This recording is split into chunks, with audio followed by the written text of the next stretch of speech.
But it had been 42 years since Thomas Alsop had sold or pursued people through the papers. And while civil war would not rid the country of slavery for another decade plus, slavery was on its way out.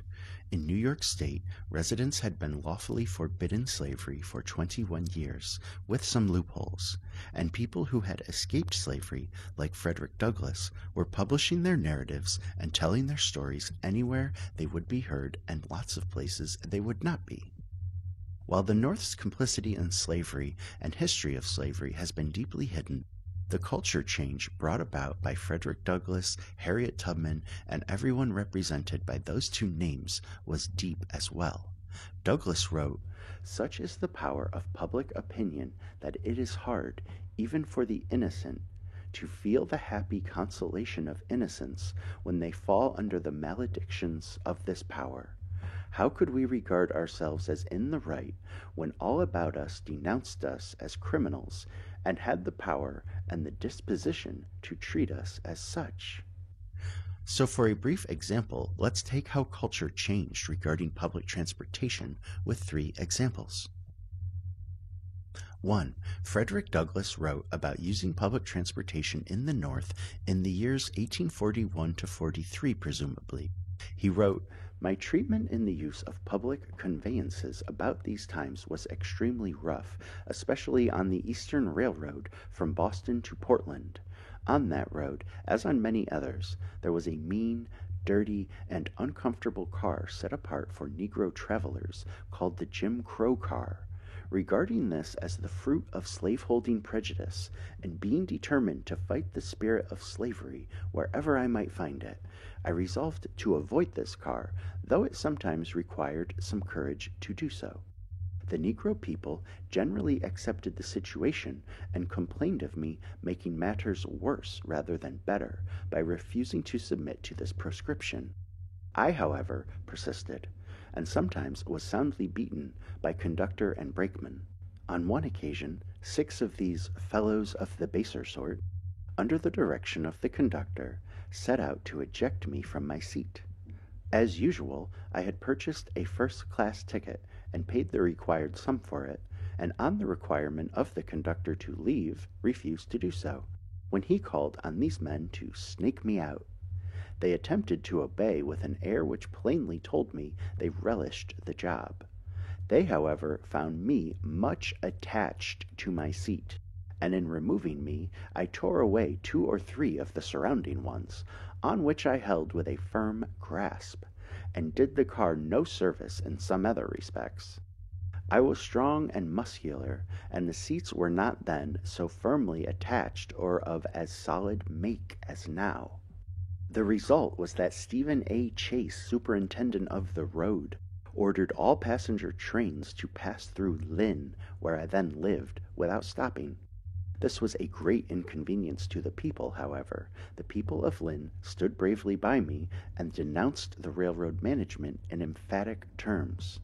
Mr. Chase made the reply that a railroad corporation was neither a religious nor a reformatory body, that the road was run for the accommodation of the public, and that it required the exclusion of colored people from its cars. With an air of triumph, he told us that we ought not to expect a railroad company to be better than the evangelical church, and that until the churches abolished the Negro pew, we ought not to expect the railroad company to abolish the Negro car. This argument was certainly good enough as against the church, but good for nothing as against the demands of justice and equality.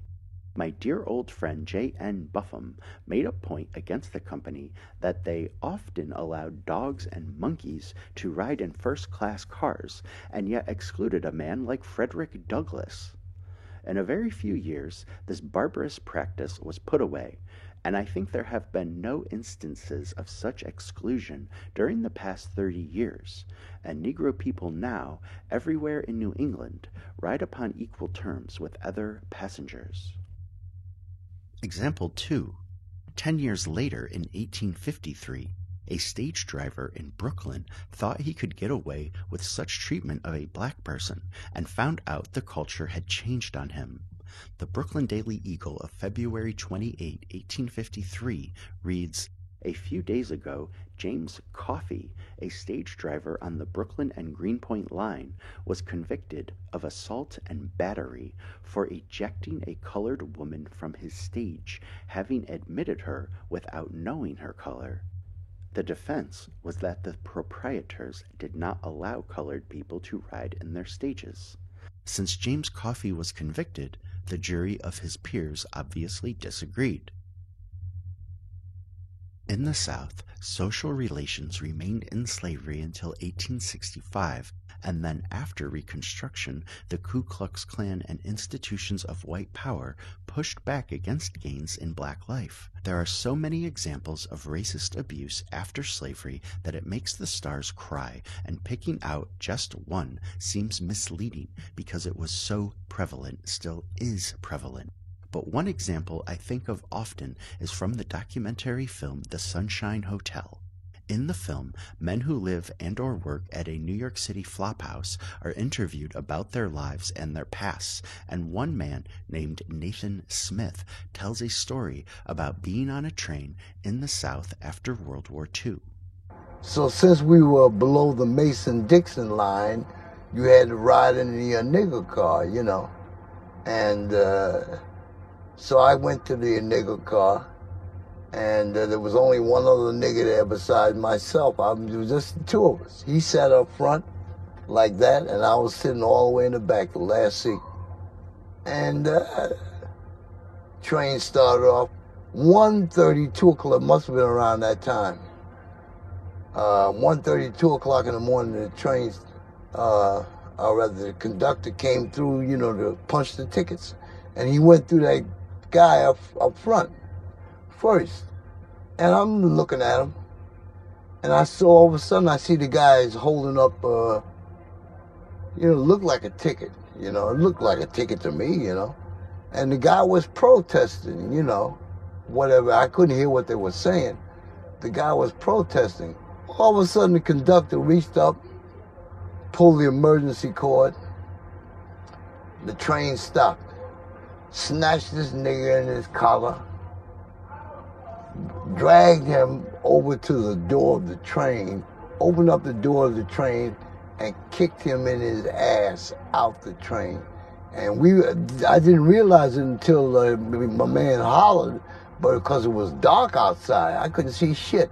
We were on an embankment, it might have been a bridge, or whatever, but or a river below that, because I heard that guy, yeah, while he was going down the embankment. I said, holy shit.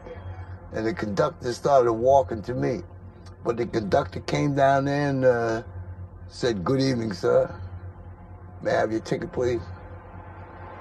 Took my ticket, punched my ticket, and went on just like nothing happened at all. In other words, I didn't even exist as a witness. You know what I mean? I'm watching this whole scene. I did not exist.